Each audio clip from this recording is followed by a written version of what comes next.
Hey everyone, I was hoping to get this message put together sooner, but things like this unfortunately take time to set up. I just want to say that the acts of war against Ukraine break my heart, and I know as a prior service member myself that my thoughts and prayers go out to everyone who's fighting the fight that they really shouldn't have to.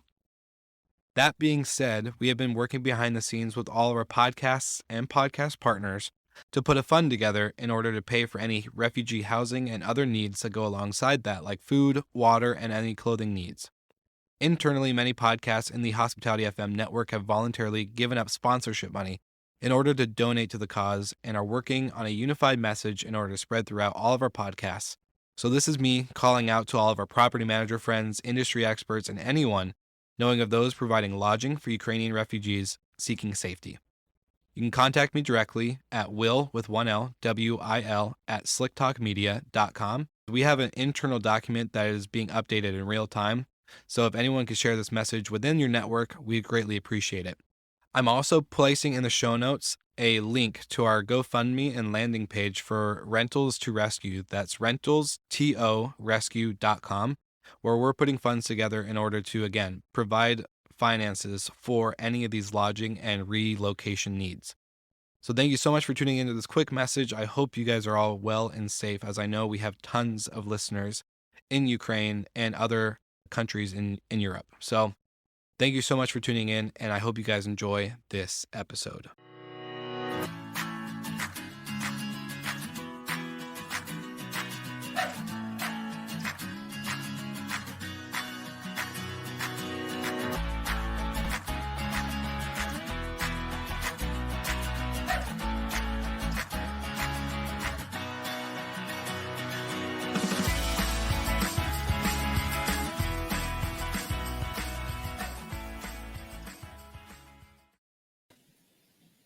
Good morning, gentlemen. Good afternoon for me. Good morning. Best day of the week. Best day of the week. It's Monday. I'm just saying, just in case it's afternoon here, because I've got wine next to you and next to me. And if I'm drinking wine and people really think for me it's also morning, I think probably I'm alcoholic. So no, for me it's afternoon, just to make sure. So It's also people, the listeners, holiday. viewers know. Yeah, that's why. So it's Yeah, the combining holiday. right those days. We should come up with like a show concept that involves like wine and coffee and wine, feeling fine. Maybe, I don't know. I think we already have. It's Good Morning Hospitality. Oh yeah. This show. Let's just not change the name. Well, hey, good morning, guys. Welcome back. Happy Monday. Merry Christmas. Happy holidays for all our listeners that are tuning in. Super incredible to be here on this fine morning. I do want to just start it off, or actually afternoon for you, Mr. Ross. But I just want to start off saying thank you. We have a new episode supporter from Hostfully. They wanted to pretty much give a little shout out to all our listeners for tuning in and just being a part of the show. Plus, kicking butt this year. I think it's been pretty incredible that we've all finally made it to the end of 2020. And they also have a great data report. So it's really cool. It captures a lot of stuff from 2020, and I kind of was featured in it, so no big deal. And so yeah, it's great to have them a part of the show. And then let's get to you guys. How are you guys been? How's the holidays and all that good stuff? It's good. Holidays with a 18, 19-month-old is, I guess, not too dissimilar to normal days. They don't fully understand the concept of Christmas. I think Oliver had more fun playing with the wrapping paper and the ribbons than he did with the gifts that came out of the boxes. But we've certainly enjoyed a little bit of a break and stepping away from the computer for a little while. Sure. Are you guys both playing the typical dad role on Christmas, is cleaning up the wrapping paper and then putting all the toys together while mumbling under your breath while pieces won't fit? More or less. How about you, Mr. Ross? How are things over there? That's nice. It just, mainly it's like eating and drinking, right? So I just sometimes replying some emails. I try to do it in the morning because if I do it at the end of the day, it probably will be misspells and everything. So, but it's good. It's just the same with the kids, right? We've got some kids around here and stuff, and play some Mario Kart. It's always like, this is, I think, one of the best games. Just fun, just enjoy a bit. And yes, I've got two kids, right? So one is like bit more than a year walking around and everything. So still, when you're looking back, and of course during the Christmas dinners, you just have a discussion like this crazy year, right? I see comments popping up on LinkedIn like next year less family time. Those things actually funny. So it is bad, but I hope so as well. I hope things come back a bit to normal. And then of course it's great to spend some time with the family. But I think we are looking forward to like a different year. I think we a lot of things happened actually. It's nice to look back at it, but also just try to look forward now those days. I agree. And speaking of looking back at the year, I think that's a good way to segue into this week's topic. Obviously, we're doing a review of 2020. Obviously, COVID-19 being like a big topic, but we're going to try to avoid that and just go into industry reviews of what's happened in certain things. So I think what we'll do first is start off with the Bidruption report, and then we'll do what's with all the noise, and then kind of get into that if you guys are down. Cool. What do you say? I like it. Yeah. All right. I like it. Do it.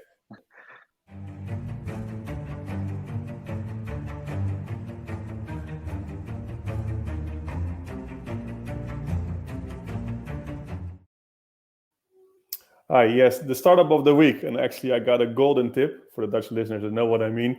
So thank you, Mr. Golden. This week, it will be Lifehouse. Lifehouse is actually a company which is actually, as it is written in here also on the screen, it's a hotel startup, but also it's a brand. And what is really cool is that they're combining actually branding. So they build an actually 4-star hotel brand called Lifehouse. Actually, they're combining it with technology. So the decisions, the pricing, it's all based on machine learning, AI, etc. So they're combining actually new technologies with branding. So they're a pretty new brand. I think they started it like 2 years ago. They do quite well. They raised, I think, recently $30 million again. So I think it's a sort of really interesting to look into. We discussed earlier this year as well some brands. We discussed some maybe apart hotel brands, etc. And I think this is actually, if you're looking at a brand, it makes sense, right? Not only from marketing perspective, but really a brand which could help you as well with more, which I think technology and making decisions on pricing is super, super important. So we might discuss it later this episode as well. But the start of the week is Lifehouse, this one. Normally I'm addressing also events, what I was attending or looking forward to. In this case, a bit different, right? With the end of the year, this is the last episode. It's more to finish a lot of stuff. I think it's really good to look back actually what we achieved with Bidroom. And it was a crazy year. I think what we saw in March, April is, okay, we have to make decisions. Are we going to downsize the team? Are we going to lay off people? Or what are we going to do? But I said, okay, I strongly believe that in an industry which is, for example, is disrupted or which is in a crisis situation like now, we can also make a difference. So instead of focusing on user growth, it was the planning what I announced to the team in December in 2019. So okay, let's focus completely on more inventory, more hotels on board. And if you look what we achieved, which makes me super proud, is that we did 2.5 times our target. If you're looking at onboarding new hotels, we're building technology which is super advanced, which also the technology we want to even probably use more also for different clients, as it's so advanced that we're outcompeting competition if you're looking at connectivity infrastructure. And so I'm really proud of what we achieved. I think we made a much better product website. I think it's really good to also use the time efficiently, right? To see, okay, where can we make improvements? Where can we make changes? I think keyword of 2020 is flexibility. We moved people to different areas. We keep them really engaged in what we're doing. So shout out to the team. I'm really proud of what we achieved last year. We did some updates from the team, and now we're looking forward to actually 2021. We discussed 2021 next week in this episode.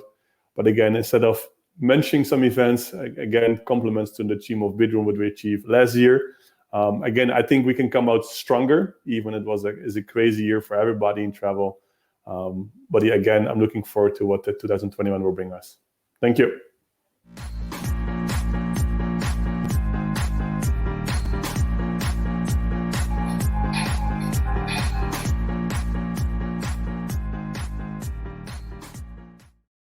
This week, I wanted to go over generally people's sentiment on travel and where we go from here. There's a general feeling that people need to make up for lost time for travel. And I know I feel it. I'm sure most of us that are in the travel space feel it as well. But Booking.com found that more than 40% of people expected to travel more than they did before the pandemic.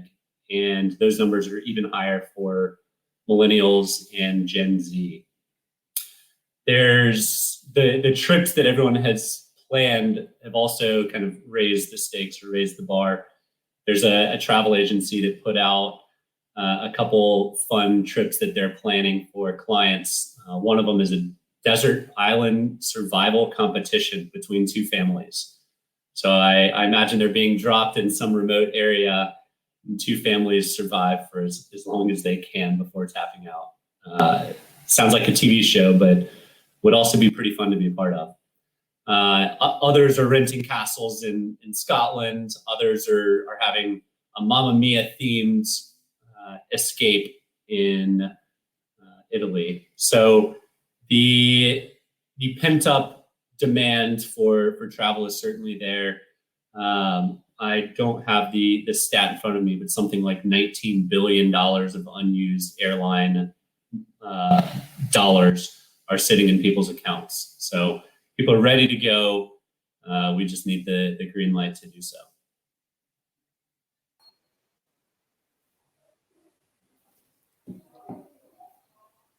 And to wrap up the 2020 theme, Will, you're on mute. Nice. Thanks. I would say, I've been, just coffee is kicking in really good. No, I think it's 100% true. We've all been pretty pent up. Like we just talked like briefly, review of the year. And I remember in the beginning, January, February, March, I was traveling more than I ever have in my entire life. And then to finally be in London and then all of a sudden have a lockdown and then the national emergency declaration happened was intense. And then now here we are like, a year later almost. And I would say it sucks, like definitely missing the flights, the people, the cool interactions and getting to see new cultures and other things like that. So I definitely think that stat is probably understated in a lot of ways.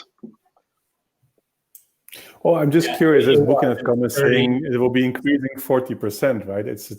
I'm not sure. There's so many different like information going on. People say, okay, I'm maybe travel less, but I'm going to travel better. I'm going to travel longer, etc. So I don't know. I don't know. It sounds to me a bit like, okay, 755 people looking at this room a bit. I'm not sure. As you know, my I don't want to say my feelings against Booking might be different as well, but I'm really curious how how it will look like. I think it will start slowly. Yes, it will come back. Of course, it has to be come back. You see vaccinations also in Europe started now those days.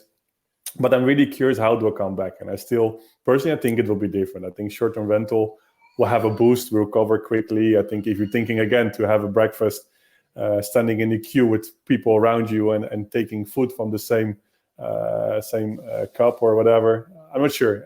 It's me. I have to see how things will recover. We're outside, and here in Poland now we're just people again in lockdown. Everybody wearing mask. I think this fear will stay for a while, even though travel will come back. It will be differently, and let's see. I think business travel is impacted mostly, right? And I think the stat though highlights the millennials and Gen Z, the groups that are least affected by COVID directly, at least. Are really pent up. And I misquoted the number. It's actually $35 billion in airline credits, not 19 billion. So massive amounts of people that are just right there ready to get going. But I think you're right, Mike. I think it's not going to happen immediately.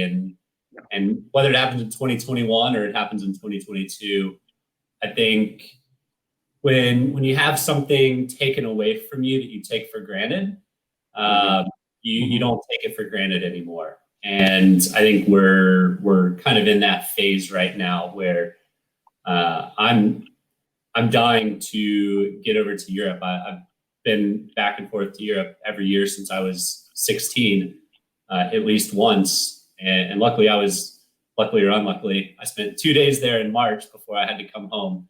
Otherwise, 2020 would have been a wash. But I think things like that are important in my life. Being able to mix up my daily, and it's hard for me as an extrovert and as someone who likes to get on airplanes to walk across my house and into my office every day instead of driving up to the airport. Yeah. Well, I think it's common, right? We all choose to do something in hospitality and travel. I think the reason we're working in this industry, the reason I started Bedroom before a different company in travel is like because my biggest passion is travel. And I think it's the most important. You always do what is your passion, right? So I think, we can congratulate you by being a podcaster for a year now, right? So I think you just made this move as well, and you love what you're doing. I think it's so important. I think that's why we're all working in hospitality. And it's even harder, I think, when if this is your passion, you're starting a company, you're working for a company, which is your passion. It's like, it drives you, and then it holds you, right?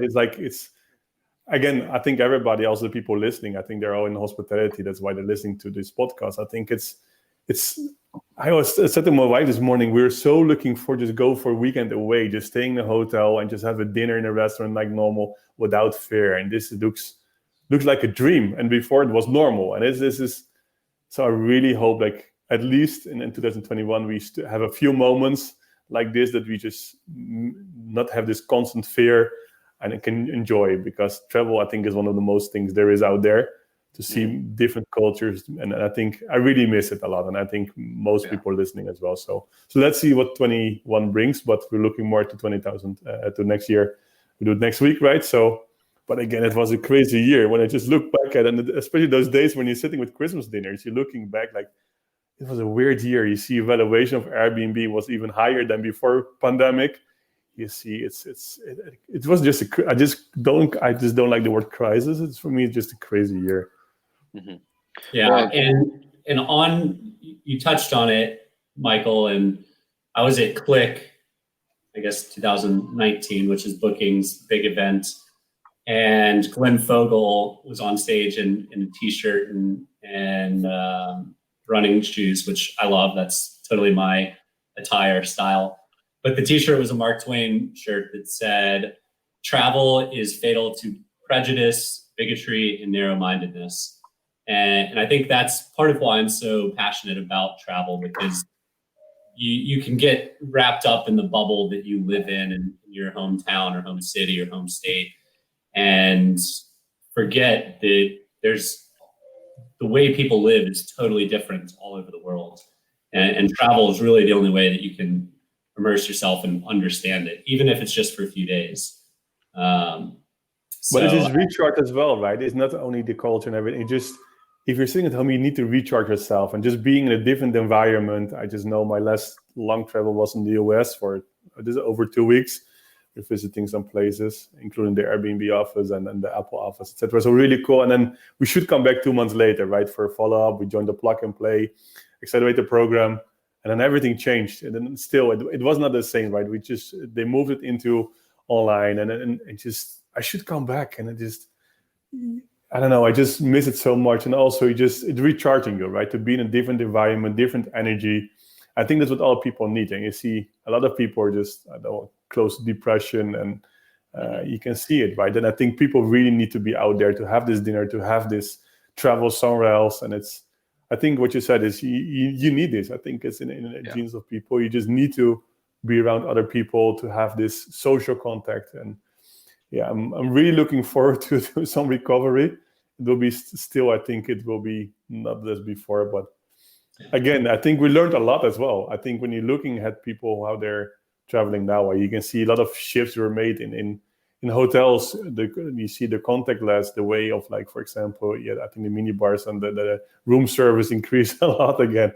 You can see when hotels might be considering to stop with it. And again, I think you see the shift now in vacation rent. We discussed last week the move into online education, for example, also in hospitality. So a lot of things change actually the last year. And I think those things, maybe what should happen the coming 10 years, maybe it's actually happened in 1 year, this acceleration of technology, innovation, automation. So I think at the end, it should be there anyway, where we are now, like if we're looking at innovation, but actually just accelerated because we had to, because there was no other way. What are the three big takeaways, and I'll lead the way while you think about it, that came out of 2020? For me, I think Airbnb going public, and I know we've had full episodes on this, is a big milestone for the industry, not only because it went at such a high price, but I mean, 1,000 millionaires were made that day when it went public. And these are people that are passionate about what they're doing. And I see a lot of that money as likely to flow into new business, new ventures, particularly within the segment, within travel, within rentals or hospitality in general, whether it's castles or something else. I think it's good for the industry, and it's gonna help seed a lot of the next generation of travel startups. Well, you see what you mentioned is this, for example, I just saw that in Lifehouse when I was preparing this part, you see, of course, their Taya Ventures, which is investing only in travel. But for example, our friend Aston Kutcher, for example, he invested in Airbnb early stage. I think also now he invested, for example, in Lifehouse. So I think also people who made money in travel now, they say, okay, there's a lot of potential to keep investing in travel. So I think this will be also maybe a trend, right? What you said, a lot of people made a lot of money on the IPO of Airbnb.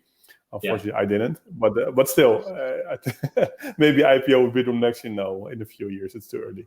But it is interesting to see some people who just made money, they are reinvesting it again in travel, because there's still a lot of possibilities, and travel can be booming. And you see with Airbnb, the valuation I just mentioned is higher than before pandemic. Even if I was okay, and we discussed it might go down after a few days or weeks. I just checked this morning, or just checked just now, and it actually went up again. So it's still higher than the price of when they went actually public. So it is impressive to see when everybody thought, okay, after a few days it goes down. And so, yes, the valuation is still there. They're still more valued higher than our friends of Booking.com. So let's see. But I think it's interesting to see that. And I hope, because we're also looking now, are we going to do new investment round? Is this from investors coming back? Because before, travel was super interesting for investors to invest in, right?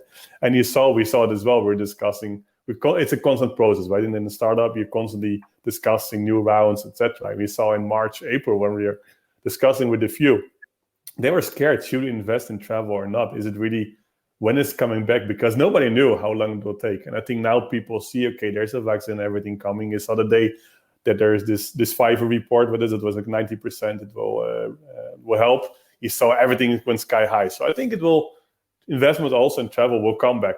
I think 2020 wasn't a bad year for investment in travel, but it will come back in the incoming year. I think there's probably an even greater appetite to get invested in travel now, because the feeling that you can get it at a discount. And I mean, I would suspect there's a number of companies that are either closing funding or going to be closing funding here in the near future. I know a lot of, and actually some will probably go away, and that's okay. I think at least in the short-term rental segment, there's probably too many vendors, and the cream will rise to the top. But I think the next key takeaway that I have is it's definitely a short-term rental focus, less hotel focus, but it's on regulations. California is currently under a no hotel, no short-term rental regulation, which is absolutely mind-blowing. You can't gather in a short-term rental for Christmas with your family or for New Year's with your friends. That's mind-blowing. But a lot of these cities, smaller cities that are now hot beds for tourists because they're drive-to markets, are experiencing surges like they've never seen before in demand. But surges in demand can be problematic for small towns that don't have the infrastructure set up to handle it. Dealing with neighbor issues, noise complaints, house parties, trash, parking, COVID, right? Like not to beat a dead horse, but these are things that these small towns have never dealt with before. So I'm a bit worried and a bit curious how regulations play out in those markets where last year you would have never guessed that those markets would consider regulating short-term rentals. Now they are. I know intimately a number of markets that are quite surprising for me that are looking at it, and then I'm sure a lot more that I don't know about are looking at it. And the last theme that we have also spoken about this year on the show is flexibility. And if your business isn't set up to flex and ebb and flow with all the changes that are going on, you're destined for failure. This year we saw short-term rentals become long-term rentals. We saw hotels become recording studios and offices. And it's, Airbnb even went into the long-term rental segment. Booking did as well. These are things that we would have never suspected would happen. So I think the three big events that happened that are worthy to keep an eye on is, where do the Airbnb millionaires' investments flow? How do regulations play out in short-term rentals because of all the problems that we've seen during COVID? And then how can you ensure the flexibility of your business, of your segments within the industry, and remain flexible in 2021? Yeah, those are really good points. I think the flexibility, advice that we moved the team, right? But for example, we also went into mid-stays. We didn't bedrooms. Okay, this is a trend. Do it. Just even though build a temporary MVP, but do it, because we can. And then it went quite well. So and this is saying what we did, right? So we also saw there's some different interests and different accommodations. We add more filters regarding on flexibility, cancellations, free cancellation, etc. Before it was just you see all of them, but now there is a filter on top only shows free cancellation. So you have to be, and I think that's also an advantage of being a startup. You're more agile, right? You can make changes, and you saw that if Thomas Cook, I think, filed for bankruptcy, you see big ones disappearing because they not have the capability to be agile, to make moves, and to be flexible as a company. But we said, okay, we're just moving people, we're just responsible for getting more members, customers on board, travelers, moving into another area, which is, okay, getting more hotels on board. I mentioned we just did a massive growth in onboarding of hotels because we were flexible. But I think when you have an organization and when you have a customer support, which is actually supporting your travelers, and you have a couple thousand working there, you saw with Booking how many layoffs they had to do because they're focusing on travelers, and transactions was limited. So I think it's really important that this flexibility, agile working, has a lot of advantages, right? And again, what you see, I think your second point was what you address is this short-term rental. If we see, I spoke with one of the VCs last week, and said, okay, where is your focus in the coming year? And he said, actually, two things, is short-term rental and technology. And it is interesting to see is, okay, they see that short-term rental, and you see, of course, they might see, okay, that the IPO of Airbnb might influence them as well, but you see they see also the recovery is coming back quicker in short-term rental. And VCs, I think, is really important. Like if you're looking at venture capitals, there's the ones who just on top of the industry, right? They know exactly they know exactly what's going to happen, because they're just investing a lot of money in something specifically. So they're doing a lot of deep dive in trends. And you can see with them, the major brands, Accor, etc., also went into vacation rental. So I think there is a huge grow in there. I'm still curious if there'll be, Lifehouse is a brand. You saw what you call Sonder and everything. I think there'll be more brands popping up. I think it's strong because we all mentioned I'm staying in an Airbnb. I think we discussed this one. It's like Googling if you're searching something on the internet, or your Airbnb if you're staying in a short-term rental, even though you're not always booking on an Airbnb, you call it an Airbnb. I think you will see more brands popping up. I think so. I think this is good, quality brands, specific boutique styles, etc. So I think it will be a trend of 2021 as well. Again, I'm not looking for too much about next year because we do this next week in our episode. But again, I'm really I think all of us learned a lot last year. And I think it's also take this 2020 as a learning, right? How to prepare your company, to prepare your infrastructure and everything to be agile. How can you move away? You can see airlines, they're stuck. I think Michael G lost his points on Delta. I don't know, or they were postponed. I don't know. No, you kept them? Okay. But there's a lot of things to look into, right? Okay, how are you dealing with relationship with your members? And of course, and some people call me the Elon Musk of the membership economy. It's like, I'm really curious how this will develop. You saw a trend in 2020 when TripAdvisor announced this. We are in subscriptions. Citizen M, they went to subscription services. So I think this is also a trend. So I think we get a lot of learnings from 2020. And so at the end, of course, it was a really bad year, one of the worst years ever for the hospitality or travel.